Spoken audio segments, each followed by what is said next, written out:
Hello friends, मैं Gautam Kumar best study with Gautam में आप लोगों का पुनः स्वागत करता हूं। जैसा कि हम लोगों ने बीएसएससी सीजीएल थर्ड के बारे में चर्चा प्रारंभ किए हैं।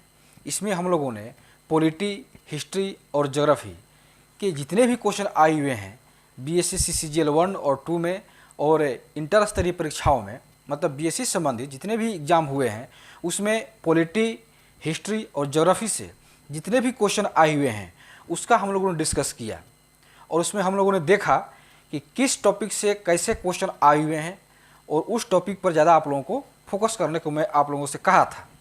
तो उसी कड़ी में आज हम लोग साइंस को लेकर चलते हैं कि साइंस के जो क्वेश्चन बीएसएससी में पूछे गए हैं, जो कि बहुत ही बड़ा भाग है साइंस का, चूँकि 25 क्वेश्चन पूछे जाते हैं साइंस के, मतलब 50 नंबर में 25 नंबर साइंस के और 25 नंबर मैथमेटिक्स के। लेकिन ये जरूरी नहीं है कि 25 नंबर साइंस के पूछे जाएंगे और 25 नंबर मैथ के पूछे जाएंगे, थोड़ा बहुत हेर फेर हो सकता है। लेकिन फिर भी इतना हम लोग मान के चलते हैं कि 25 नंबर साइंस के पूछे जाते हैं। तो उसी के तहत चूँकि आप लोग का बार बार ये कमेंट आ रहा था कि सर साइंस के बारे में कुछ बताइए, साइंस के बारे में कहाँ से क्वेश्चन आ रहे हैं, क्या हम लोग पढ़ें, तो उसी के बारे में आप लोग को यहाँ बताने जा रहा हूँ। क्योंकि साइंस पढ़ने से पहले ये जानना बहुत ज़रूरी है कि अगर साइंस पढ़े तो किस बुक से पढ़े, उसका स्रोत क्या होनी चाहिए। तो उस स्रोत को जानने से पहले ये जानना जरूरी है कि कहाँ से क्वेश्चन आए हैं। जब ये पता चल जाएगा कि कहाँ से क्वेश्चन आए हैं तब ना आप लोग स्रोत के पीछे भागिएगा। जब यही पता नहीं चलेगा कि क्वेश्चन आए कहाँ से है तो कौन सी बुक पढ़िएगा। क्योंकि मार्केट में तो बुक बहुत सारे अवेलेबल हैं, लुसेंट भी है, क्राउन भी है, एनसीईआरटी भी है, बड़वाल भी है, परीक्षावाणी भी है, मंथन भी है, तो बुक की कमी नहीं है। लेकिन सवाल ये है कि कौन सी ऐसी एक बुक पढ़ा जाए जिससे साइंस के लगभग क्वेश्चन हल हो जाए, लगभग, संपूर्ण नहीं लेकिन लगभग क्वेश्चन हल हो जाए। चूँकि समय कम है इसलिए मैं संपूर्ण नहीं कर रहा हूँ, चूँकि समय कम है। समय ज़्यादा रहता तो आप लोग बहुत सारी बुक का अध्ययन कर सकते थे, लेकिन समय कम है। तो इस कम समय में हम लोग कौन सी रणनीति अपनाएं, कौन सी बुक पढ़ें कि जिससे हम लोग का क्वेश्चन हल हो जाए और पीटी आसानी से क्वालिफाई हम लोग हो सके। तो उसी के तहत मैं आप लोग को यहाँ दिखाऊंगा। पहली बात कि पहले ये बताऊंगा कि साइंस की जो 3 पार्ट हैं, तो यहाँ पर मैं 4 पार्ट लिखा हूँ, इसमें एक पशुपालन भी मैं ऐड कर दिया हूँ क्योंकि पशुपालन से क्वेश्चन आ रहे हैं। 3 पार्ट जो है फिजिक्स, केमिस्ट्री, बायोलॉजी और उसके बाद पशुपालन भी है, क्योंकि पशुपालन से बीएसएससी में क्वेश्चन पूछ रहा है, इसलिए इसको आप लोग इग्नोर नहीं कर सकते हैं। तो फिजिक्स, केमिस्ट्री, बायोलॉजी में सबसे ज़्यादा क्वेश्चन बायोलॉजी से पूछे गए हैं, ये आप लोग ध्यान दीजिएगा। सबसे ज़्यादा क्वेश्चन बायोलॉजी से पूछे गए हैं। इसलिए पहली बात ये कि आप लोग साइंस पढ़ने से पहले बायोलॉजी को ख़त्म कीजिए।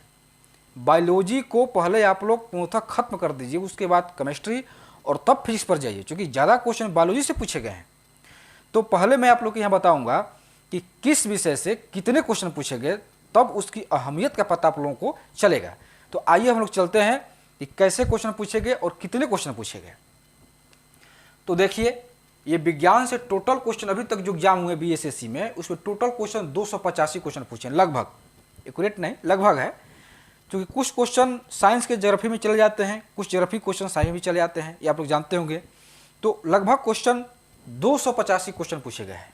इस 285 में जीव विज्ञान से 108 क्वेश्चन लगभग, रसायन शास्त्र से, रसायन विज्ञान से 95 क्वेश्चन, भौतिकी विज्ञान से यानी फिजिक्स से 74 क्वेश्चन और पशुपालन से 8 क्वेश्चन पूछे गए हैं। पशुपालन की क्वेश्चन की जो मात्रा है कम है, लेकिन है। पशुपालन आप लोग को पढ़ना पड़ेगा, क्योंकि पशुपालन ज़्यादा पढ़ना नहीं है, कुछ ही पॉइंट है, 2-3 पॉइंट है, उसी को पढ़ना है। जैसे कौन सा रोग पशु में होती है, ये पशुपालन पढ़ना है, उसमें ज़्यादा रोग नहीं है, 4-5 रोग है, उस रोग को हम लोग पढ़ लेते हैं। किसी भी पशु का गर्भाधान काल कितना होता है, कोई ज़्यादा पशु नहीं है। किस पशु का नस्ल क्या है, नस्ल का नाम क्या है, जैसे बकरी का नस्ल का नाम क्या है, गाय का, भैंस का, जितने भी पशु हम लोग देख रहे हैं उसके नस्ल का नाम याद कर लें। तो लगभग 3 पॉइंट आप लोग याद रखिए, उसके नस्ल का नाम, गर्भाधान काल और उसका जो एक नस्ल हो गया, एक गर्भाधान काल, ये 2 चीज़ बहुत इंपॉर्टेंट है। गर्भाधान काल पूछता है और एक नस्ल पूछता है, और रोग तो खैर पूछेगा ही। तो कम से कम 3 टॉपिक पशुपालन में आप लोग इसको देख लीजिएगा। फिलहाल हम लोग पशुपालन पर हम लोग बाद में आएंगे, लेकिन फिलहाल आज हम लोग जीव विज्ञान की चर्चा करते हैं कि जीव विज्ञान में जो भी 108 क्वेश्चन पूछे गए हैं वो कहाँ से पूछे गए हैं। तो पहले हम लोग जीव विज्ञान के सिलेबस को देखते हैं कि जीव विज्ञान का सिलेबस आखिर है क्या, उस सिलेबस में से कहाँ कहाँ से क्वेश्चन पूछे गए हैं। तो पहली बात कि जीव विज्ञान का पूरा सिलेबस हम लोग को देखना होगा, जीव विज्ञान का पूरा सिलेबस देखना होगा, और तब उसमें देखेंगे कि उस सिलेबस में जो भी टॉपिक है उस टॉपिक से कितने क्वेश्चन पूछे गए हैं। तो चलिए हम लोग चलते हैं जीव विज्ञान के सिलेबस की ओर। तो देखिए ये जीव विज्ञान है, इसमें 108 क्वेश्चन पूछे गए हैं। इसका पहले हम लोग डिस्कस कर लेते हैं सिलेबस का। सिलेबस में आपको 10 चैप्टर हैं जो लिखा हुआ है, 10 टॉपिक। इसमें आप लोग 10 टॉपिक में सब इम्पोर्टेंट नहीं है, अगर समय कम है, परीक्षा नज़दीक है, तो कुछ ही टॉपिक को आप लोग टारगेट कर लेके चलिए। सब टॉपिक को टारगेट कीजिएगा तो कवर नहीं हो पाएगा, क्योंकि एग्ज़ाम कब हो जाएगा कुछ पता नहीं। इसलिए टारगेटेड पढ़ाई होनी चाहिए, यानी वैसे टॉपिक को टारगेट कीजिए जिससे बार बार क्वेश्चन आते हैं। तो हम लोग पहले देख लेते हैं सिलेबस को, उसके बाद देखते हैं कौन टॉपिक को हम लोग टारगेट करते हैं। तो पहला सिलेबस में पहला जो पॉइंट है, इस सामान्य परिचय है, क्योंकि हर एक सब्जेक्ट का एक सामान्य परिचय होता है। जैसे ज्योग्राफी बताया था आप लोग का सामान्य, भूगोल का सामान्य परिचय, उसी तरह से जीव विज्ञान का सामान्य परिचय। सामान्य परिचय में क्या होगा, जीव विज्ञान के पिता, पादप विज्ञान के पिता, जंतु विज्ञान के पिता, चिकित्सा शास्त्र के पिता, ये सब सामान्य परिचय के ये सब बातें होती है। तो सामान्य परिचय, इससे क्वेश्चन आया हुआ है। उसका जीवधारियों का वर्गीकरण, जो भी वर्गीकरण जीवधारियों का देख रहे हैं, पहले जीवधारियों का वर्गीकरण 2 पार्ट में होता था, एक जंतु जगत, एक पादप जगत, और 5 जगत में हो गया। जैसे प्रोटिस्टा हो गया, मोनेरा हो गया, इस तरह से नाम सुनेंगे होंगे आप लोग। तो उस तरह से 5 जीवधारियों का वर्गीकरण हुआ, आप लोग पढ़े होंगे उसमें। पहले मैं आपको सिलेबस बता दे रहा हूँ, आप लोग पढ़े होंगे, इसलिए आप लोग को याद आ रहा होगा जो मैं बता रहा हूँ आपको। तीसरा पॉइंट है सूक्ष्म जीव। सूक्ष्म जीव में देखिए ये 5 है सूक्ष्म जीव, एक है जीवाणु, विषाणु, कवक, शैवाल और लाइकेन। ये 5 पॉइंट है सूक्ष्म जीव का, इससे भी 5 क्वेश्चन आए हुए हैं। उसके बाद पादप जगत, पादप जगत और एक यहाँ पर है जंतु जगत। पादप जगत और जंतु जगत में जो हम लोग बोटनी कहते हैं, जूलॉजी कहते हैं। तो पादप जगत में भी यहाँ पर 5 पॉइंट है। पहला पॉइंट है थाइलोफाइटा, ब्रायोफाइटा, टेरिडोफाइटा, जिम्नोस्पर्म, एंजियोस्पर्म, ये शब्द आप लोग सुने होंगे। दूसरा पॉइंट है पादप उत्तक, तीसरा है पादप पोषण, चौथा है पादप हार्मोन, और अंतिम है पादप रोग। जो भी पौधे में रोग होते हैं उससे भी क्वेश्चन पूछे गए हैं। तो अगर हम लोग पादप जगत से क्वेश्चन को देखें, बीएसएससी द्वारा जो पूछे गए हैं वो 15 क्वेश्चन पूछे गए हैं। ये बहुत अधिक मात्रा है, इसलिए इसको आप लोग, ये बहुत ही इंपॉर्टेंट है, इसको आप लोग देख लीजिएगा। इसके बाद हम लोग चलते हैं जंतु जगत की ओर। जंतु जगत में भी 4 पॉइंट है। एक है जंतु जगत का वर्गीकरण, दूसरा है जंतु उत्तक, उसके बाद जंतुओं में पोषण, उसके बाद है मानव शरीर तंत्र। तो अब देखिए जो जंतु जगत में मानव शरीर तंत्र है, तो इतने तंत्र हैं, पाचन तंत्र, श्वसन तंत्र, उत्सर्जन तंत्र, तंत्रिका तंत्र, रुधिर परिसंचरण तंत्र, कंकाल तंत्र, प्रजनन तंत्र, पेशी तंत्र और ग्रंथियां तथा हार्मोन। ग्रंथियां मतलब अंतःस्रावी ग्रंथि, बहिस्रावी ग्रंथि या मिश्रित ग्रंथि, और हार्मोन जो आप लोग जानते हैं। तो इतनी सारी ग्रंथियां और हार्मोन है, इससे सबसे ज़्यादा क्वेश्चन 30 क्वेश्चन, लगभग 30 क्वेश्चन, मतलब 25 से 30 क्वेश्चन इससे पूछे गए हैं। कहने का मतलब ये है कि सबसे ज़्यादा क्वेश्चन इस मानव शरीर तंत्र से क्वेश्चन पूछे गए हैं, और बायोलॉजी का सबसे बड़ा चैप्टर है मानव शरीर तंत्र। इसलिए इस मानव शरीर तंत्र को आप लोग एकदम परीक्षा से पहले इसको आप कंठस्थ कर लीजिए, पूरे इत्मीनान से पढ़ लीजिए मानव शरीर तंत्र को। उसके बाद मानव रोग और जंतु रोग। मानव रोग और जंतु रोग, चूँकि रोग जो होता है यहाँ पर 3 प्रकार के हैं, एक मानव में होता है, एक जंतु में होता है, और एक फसल में होता है, यानी कृषि में होती है। तो तीनों रोग को हम लोग को पढ़ना है। मानव में कौन सा रोग होता है, किसके कारण होता है, जंतु में कौन सा रोग होता है, किसके कारण होता है, और पौधों में कौन सा रोग होता है और किसके कारण होता है। तो तीनों रोग को, जो कि यहाँ पर मैं पादप जगत में यहाँ पर मैं बताया हूँ पादप रोग। देखिए यहाँ पर लिखा है पादप रोग, और यहाँ पर है मानव रोग और जंतु रोग। तो रोग 3 हो गए, एक पादप रोग, एक मानव रोग, एक जंतु रोग। तो तीनों रोगों से क्वेश्चन पूछता है, बार बार क्वेश्चन पूछा हुआ है, इसलिए 3 रोगों को आप लोग याद कर लीजिएगा। मैं आप लोग को सिलेबस बता रहा हूँ, इसके बाद मैं आप लोग को दिखाऊंगा कि क्वेश्चन जो पूछे गए हैं वो कहाँ से आए हैं, किस बुक से आए हैं, और कैसे हम लोग को पढ़ना है। अगला पॉइंट है पारिस्थितिकी से एक प्रश्न आया हुआ है, ज़्यादा इंपॉर्टेंट नहीं है। अगला है आनुवंशिकी तथा जैव विकास, ये भी ज़्यादा इंपॉर्टेंट नहीं है, 2 क्वेश्चन आए हुए हैं। उसके बाद कोशिका है, ये इंपॉर्टेंट क्वेश्चन है क्योंकि 15 क्वेश्चन पूछे गए हैं। कोशिका, कोशिका जीव विज्ञान का सबसे महत्वपूर्ण चैप्टर है भी, क्योंकि कोशिका में बहुत सारे पार्ट हैं, जैसे आप लोग पढ़े होंगे माइटोकॉन्ड्रिया, लाइसोसोम, सेंट्रोसोम, केंद्रक, केंद्रिका, ये सारे जो आप लोग शब्द सुने होंगे ये कोशिका के अंतर्गत आते हैं। प्रोकैरियोटिक कोशिका, यूकैरियोटिक कोशिका, पादप कोशिका, जंतु कोशिका, ये सारे जो आप शब्द सुन रहे हैं ये सारे शब्द कोशिका के तहत आते हैं। तो इसका मतलब ये हुआ कोशिका, आप लोग देखिएगा बिहार एसएससी में क्वेश्चन तो लगभग 15 क्वेश्चन पूछे गए हैं, इसलिए कोशिका भी बहुत इंपॉर्टेंट टॉपिक है, इसलिए कोशिका को भी आप लोग तैयार कर लीजिएगा।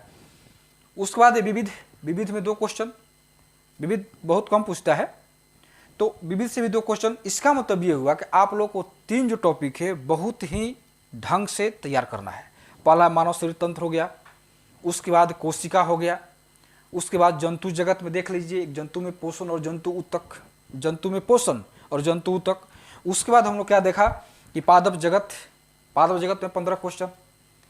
तो इसका मतलब ये हुआ कि 2-3 जो पॉइंट है, एक पादप जगत, एक मानव रोग जंतु रोग और एक मानव शरीर तंत्र, ये 3 टॉपिक आप लोगों को परीक्षा से पहले बहुत ही ढंग से इसको तैयार कर लेना होगा। ऐसे पढ़ना तो सब है, अगर टाइम मिले तो सब पढ़ें, लेकिन कम समय है इसलिए 3 टॉपिक पर आप लोग ज़्यादा फोकस कीजिएगा, तभी आप लोगों को जीव विज्ञान में जितने भी क्वेश्चन आए हुए हैं वो आप लोगों को लगभग हल हो जाएंगे।